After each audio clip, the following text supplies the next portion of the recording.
सुप्रभात बच्चों, कैसे हैं आप सभी। मैं आशा करती हूँ कि आप सभी अच्छे होंगे, अपने घर पर होंगे और स्वस्थ होंगे। मैं कृपाली पीजीटी हिंदी विषय से स्प्रिंगडेल सीनियर सेकेंडरी स्कूल में आप सभी का स्वागत करती हूँ। आज हम पढ़ रहे हैं कक्षा 4 की पाठ संख्या 10, जिसका नाम है दीपों का पर्व। आप सभी समझ गए होंगे कि किस त्योहार के बारे में बात की जा रही है। वर्ष का सबसे बड़ा त्योहार, सबसे खुशहाल पर्व जिसे कहा गया है दीपों का त्योहार, दीपावली। इसके बारे में तो हम सभी जानते ही हैं। दीपावली किसका मनपसंद त्योहार नहीं होता। इस दिन हम क्या क्या करते हैं। इस दिन हम घरों की सफाइयाँ करते हैं दिवाली आने से पहले। फिर दीपावली आती है तो नए नए कपड़े पहनते हैं। माँ लक्ष्मी और गणेश जी की पूजा की जाती है और पूरे घर को सुंदर सजाया जाता है। दीपकों की मालाएं बनाई जाती है। अलग अलग प्रकार के व्यंजन, मिठाइयाँ बनाई जाती है, नए नए कपड़े पहने जाते हैं। तो ये सभी किया जाता है। तो ये बहुत ही अच्छा त्यौहार है। ये सभी को बहुत ही अच्छा लगता है। जीवन में सभी अपने काम धंधे में लगे रहते हैं। उस हार थकान को उतारने के लिए, फिर से तरोताज़ा होने के लिए हम त्यौहार मनाते हैं। हमें उल्लास, उमंग, प्रसन्नता, उत्साह से भर दे, वही त्यौहार या पर्व होता है। यानी जो बोरिंग बोरिंग सा लगता है वो कोई त्यौहार नहीं होता है। जीवन में उत्साह होना चाहिए, उमंग होनी चाहिए, उसके लिए ऐसे ऐसे त्यौहार होने चाहिए।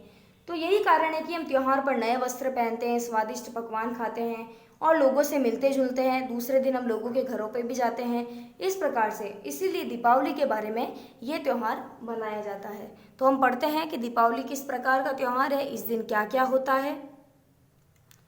भारत कृषि प्रधान देश है। यहाँ वर्ष में 2 बार फसलें होती है। हर नई फसल के घर आने पर लोग खुशियाँ मनाते हैं और अपनी खुशी को प्रकट करने के लिए ही त्यौहार मनाए जाते हैं। दीपावली भी एक ऐसा ही त्यौहार है। यह प्रकाश का पर्व है, यानी ये रोशनी का त्यौहार है। यह त्यौहार संपूर्ण भारत में उत्साह एवं उमंग के साथ प्रतिवर्ष यानी प्रत्येक साल कार्तिक माह की अमावस्या को मनाया जाता है। जो कार्तिक महीना होता है उसमें जो अमावस्या आती है उसको हम दीपावली मनाते हैं। दीपावली का अर्थ होता है दीपों की अवली अर्थात पंक्ति। इस दिन दीपों की कतार से हर घर जगमगा उठता है।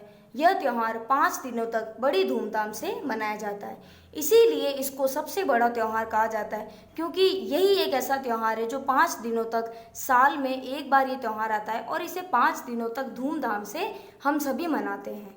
कहा जाता है कि रामचंद्र जी रावण का वध यानी कि रावण को मार करके 14 वर्षों तक कार्तिक अमावस्या के दिन ही अयोध्या लौटकर आए थे। 14 वर्षों के बाद की जब कार्तिक अमावस्या आती है, उसी दिन श्री रामचंद्र रावण का वध करके अयोध्या लौटे थे। इसी खुशी में, राम जी के अयोध्या के आगमन की खुशी में ही हम दीपावली का त्यौहार मनाते हैं।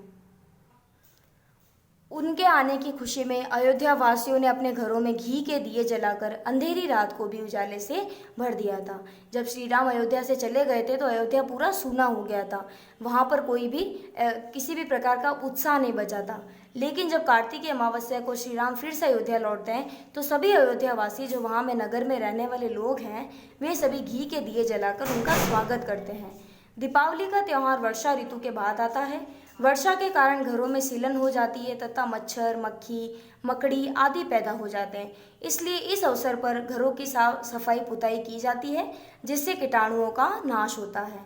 दीपावली का त्यौहार अपने साथ कई त्यौहार लाता है। दीपावली से 2 दिन पहले धनतेरस मनाई जाती है। इस दिन लोग नए बर्तन खरीदना शुभ मानते हैं। और अगले दिन क्या होती है? छोटी दीपावली। इस दिन श्री कृष्ण ने नरकासुर का व्रत किया था। तीसरे दिन अमावस्या को दीपावली मनाई जाती है। इस दिन लोग दोपहर को हनुमान जी की पूजा करते हैं, क्योंकि वे ही श्री राम के अयोध्या लौटने का संदेश लेकर आते हैं। रात को सभी घरों में दीपक और मोमबत्तियों का प्रकाश किया जाता है। खील बताशों से लक्ष्मी गणेश जी की पूजा की जाती है एवं मिठाइयाँ बांटी जाती है। बच्चे पटाखे जलाकर खुशी मनाते हैं। दीपावली से अगले दिन गोवर्धन की पूजा की जाती है। जो गोवर्धन भगवान होते हैं उनकी पूजा की जाती है। और गोवर्धन का अर्थ होता है गायों का बढ़ाना। जो गाय का गोबर होता है उससे उसकी हम पूजा करते हैं। गऊ हमें घी दूध देती है, जिससे हम बलवान बनते हैं। खेती भी उन्हीं पर निर्भर है, क्योंकि गाय चारा खाती है, जो खेतियाँ होती है, और इसी प्रकार से तो इनका बहुत ही बड़ा भागीदारी है, इसलिए उनकी पूजा की जाती है। 5वें दिन भैया दूज मनाई जाती है और इस दिन क्या होता है? बहनें अपने भाइयों के माथे पर तिलक करके अपने प्रेम भरे संबंधों को मजबूत करती है और एक मौली का धागा बांधती है। दीपावली के दिन बाजारों में रौनक देखते ही बनती है। तरह तरह के उपहार, मिठाई और पटाखों से सजी सजी दुकानें बहुत ही सुंदर लगती है। दीपक, मोमबत्तियों और बल्बों के प्रकाश से जगमग जगमग करते बाजार बहुत ही मनमोहक हो जाते हैं। इस दिन बच्चों को पटाखे जलाते समय सावधानी बरतनी चाहिए, क्योंकि लापरवाही से आग लगने का खतरा रहता है। हमें क्या करना चाहिए, दीपावली पे पटाखे जलाते समय बहुत ही सावधानी रखनी चाहिए, क्योंकि अगर हमने लापरवाही की, अगर ऐसा ऐसा होता है कि जो बच्चे होते हैं वो अपनी जो है कलाएं दिखाते हैं, वो अपने हाथ पे पटाखे जलाने की कोशिश करते हैं और पटाखे जलाते वक्त पास ही खड़े हो जाते हैं, तो पटाखे जलाते उन्हें दूर भाग जाना चाहिए। इस प्रकार उनके आग लगने का खतरा भी होता है या फिर चिंगारी भी लग सकती है। दीपावली के दिन कुछ लोग जुआ खेलते हैं, लेकिन यह एक बहुत बुराई है जिसका अंत होना ही चाहिए, क्योंकि श्री राम भी बुराई पर भलाई की जीत कर कर आए थे। तो इसी प्रकार ये जो जुआ खेलने की जो ये लत है, ये भी लोगों से मिट जानी चाहिए। ये भी एक तरह की बुराई है। किसी भी बुराई के लिए त्योहार की आड़ लेना ठीक नहीं, यानी कि किसी भी बुराई के लिए त्योहार का सहारा नहीं लेना चाहिए।